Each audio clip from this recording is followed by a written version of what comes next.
Bienvenidos a Memorias de un consultor, aventuras y desventuras a lo largo de más de 20 años.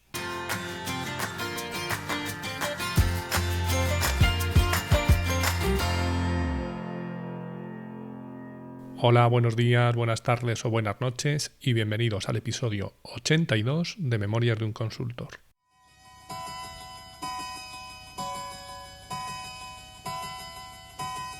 Cuéntame. El 23 de junio de 2016, y contra lo que pronosticaban todos los sondeos, el 51,9% de los británicos votaron a favor de la salida del Reino Unido de la Unión Europea. Como consecuencia de ello, el primer ministro David Cameron, que convocó la consulta en buena medida para apaciguar los ánimos entre todos los euroescépticos de su partido, dimitió.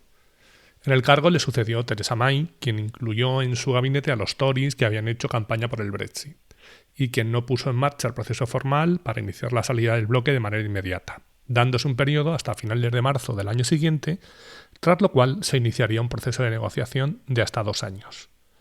Desde el momento en el que salieron los resultados, mucha gente empezó a cuestionarse sobre las posibles consecuencias que tendría aquello, llegando a plantear incluso una nueva votación, con el argumento de que mucha gente no sabía bien lo que implicaba esta decisión. Menuda novedad, como si la gente siempre tuviera claro lo que quiere.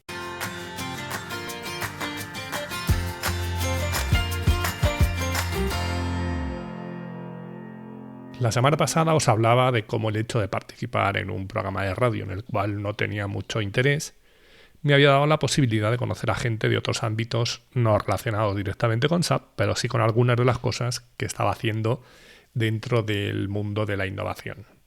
Por ejemplo, un par de personas que se dedicaban al diseño de producto y experiencias de usuario, aplicando temas de metodologías Lean y Design Thinking. Vamos a llamarles Juan Cornejo y Jorge Zasca.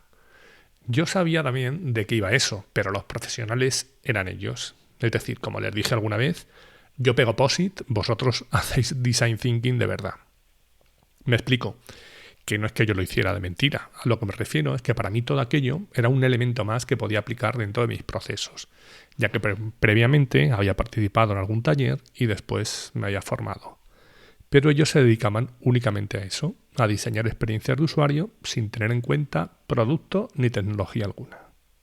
Básicamente, Design Thinking se basa en eso, ayudar al usuario a definir su problema, que muchas veces no tiene claro cuál es, y a buscar posibles soluciones al mismo. Después, por supuesto, esas soluciones hay que implementarlas, si no, de poco vale todo eso. Y si no, pensad si en los últimos años habéis participado en alguna de estas sesiones en las que la gente se lía a pegar POSIT en las paredes como si no hubiera un mañana, para que finalmente estos se terminen cayendo con el paso del tiempo, si son de los chinos además en muy poco tiempo, sin que nadie haya hecho nada de lo que ponen ellos.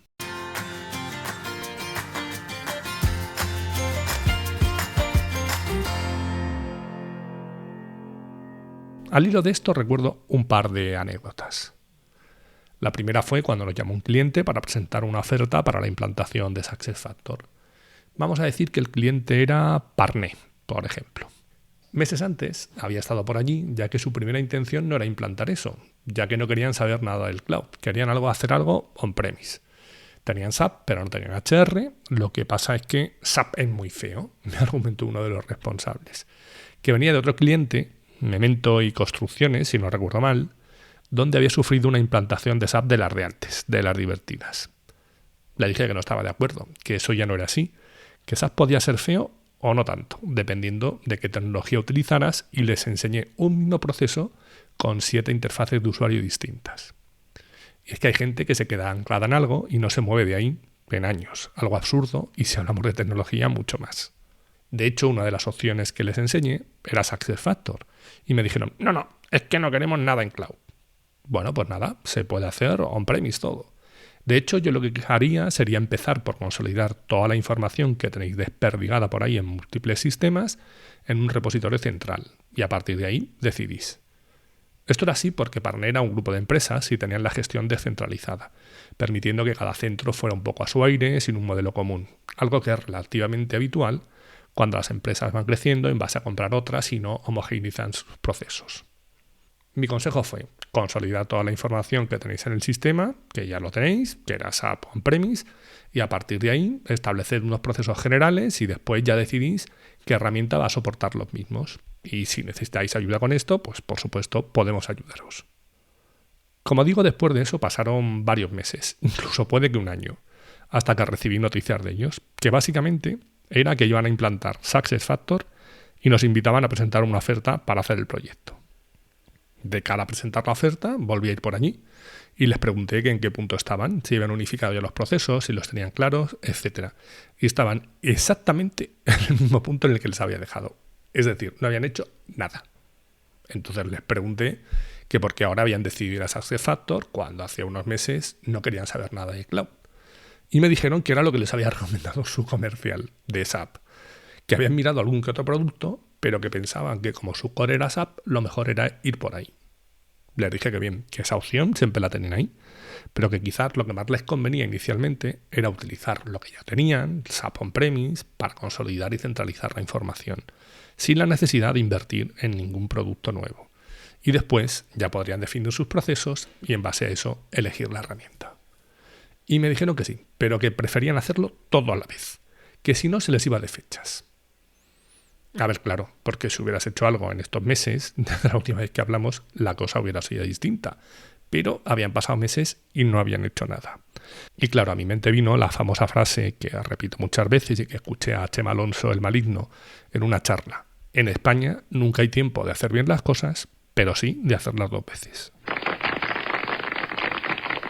En cualquier caso, presentamos la oferta. Eso sí, en la misma teníamos una primera fase de definición de procesos y una fase posterior de implantación de la herramienta. Dos fases muy diferenciadas, complementarias e imprescindibles. Y para esa primera fase nos apoyábamos en Designer, la empresa de Jorge Zasca, que estaba especializado en ese tipo de procesos. De hecho, cuando nos llamaron para defender nuestra oferta, vino Jorge Zasca y varios de los que estaban en la reunión de partner conocían a designers y tenían excelentes referencias de ellos, por lo que esa parte parecía solventada. Y por nuestro lado teníamos los conocimientos necesarios, aunque también he de reconocer que no la experiencia previa en proyectos similares con SuccessFactors. Pero eso era algo que habíamos dejado claro desde un primer momento.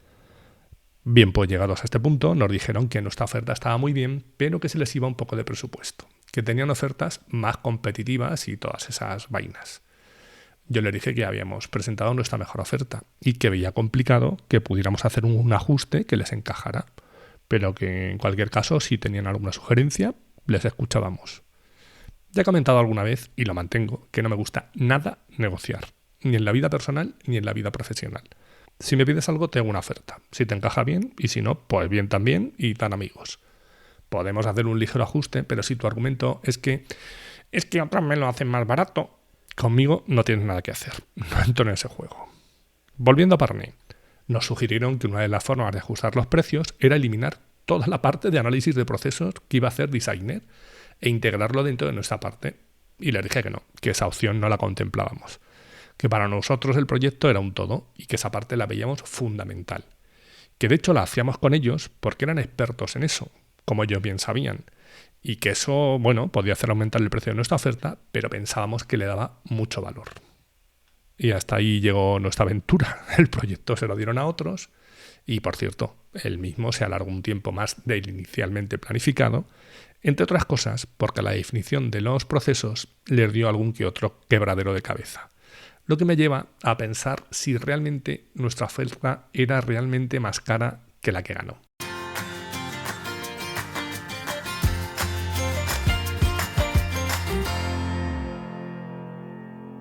El segundo caso que me viene a la cabeza es que un día recibo una llamada de un buen amigo, Rodolfo, con el que había trabajado cuando él estaba en consultoría y que de hecho ya ha aparecido por aquí en episodios anteriores. Él ahora estaba en un cliente final, vamos a decir que se llamaba Pantanal, y me dice que le gustaría hablar conmigo para ver si les podía hacer una especie de informe aconsejándoles implantar un software de recursos humanos. Yo le dije que yo no era ninguna entidad certificadora de nada, pero que no tenía ningún problema en evaluar sus necesidades y en base a eso pues plantearle las posibles soluciones. Y me dice, no, si la decisión ya la hemos tomado, es simplemente que alguien externo nos apoye. What the fuck? A ver, le dije, como puedes entender, yo no voy a poner mi firma en algo que no he leído. Así que como mínimo lo que tenéis que hacer es contarme qué argumentos habéis manejado para tomar la decisión y si estoy de acuerdo con los mismos, pues no tengo problemas en hacer ese informe. Para que os hagáis una idea, Pantanal tenía Apache R on-premise, el de toda la vida, con alguna funcionalidad de portal, y querían ir a algo que mejorara la experiencia de usuario. Rodolfo pertenecía al negocio, a recursos humanos, y la decisión que habían tomado era ir a Cornerstone, con el argumento principal de que era muy bonito. Evidentemente no era el único, pero sí tenía un gran peso. Yo le pregunté sobre la opinión de sus compañeros de IT y me dijo que no estaban muy convencidos, que ellos tiraban más por SuccessFactors con el argumento de es que es lo que dice SAP. Como veis, dos argumentos de peso. Así que yo les propuse una solución innovadora. Que hablaran entre ellos. Sí, que hablaran entre ellos, para lo que organizamos un taller conjunto con la ayuda de designers, en el que cada grupo pudo ver las necesidades e inquietudes del otro y en el que quedó de manifiesto que ninguno de los argumentos que tenían tenía el peso suficiente. Eso les hizo ver la perspectiva del problema desde el otro lado, a ambas partes, lo cual les hizo entender el porqué de la postura del otro. Además, aparecieron nuevos jugadores en el tablero, como Workday u otras soluciones, o incluso evolucionar lo que tenían diseñando aplicaciones Fiori, por ejemplo.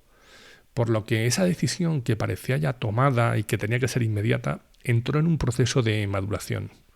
Y pasados 2 años les volví a preguntar y aún no habían decidido por dónde tirar. Que esa es otra. Ni las decisiones se pueden tomar a la ligera, ni puedes entrar luego en la denominada parálisis por análisis. En cualquier caso, yo conseguí lo que querían. Ayudarles a certificar lo que realmente les pasaba. Que no sabían lo que querían.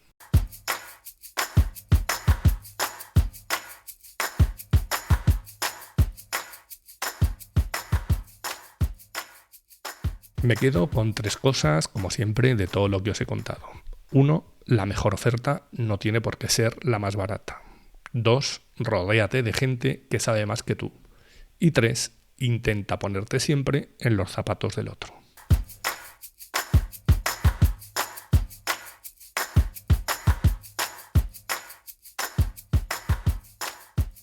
Y hasta aquí hemos llegado hoy. Ya sabéis que podéis encontrar un nuevo episodio el próximo miércoles a eso de las 8 de la mañana, hora de la España peninsular, 1 hora menos en Canarias, aunque después cada uno lo escucharéis cuando os dé la gana. Podéis encontrar todos los episodios del podcast en la página memoriasdeunconsultor.com, donde estaré encantado de recibir vuestros comentarios. Y también en la mayoría de plataformas de podcasting, Spotify, iVoox, Apple, Google, Amazon, etc. Y si queréis saber algo más de mí, me podéis encontrar también en mi blog personal aancos.com. Gracias por haber llegado hasta aquí y os espero en el próximo episodio. Adiós.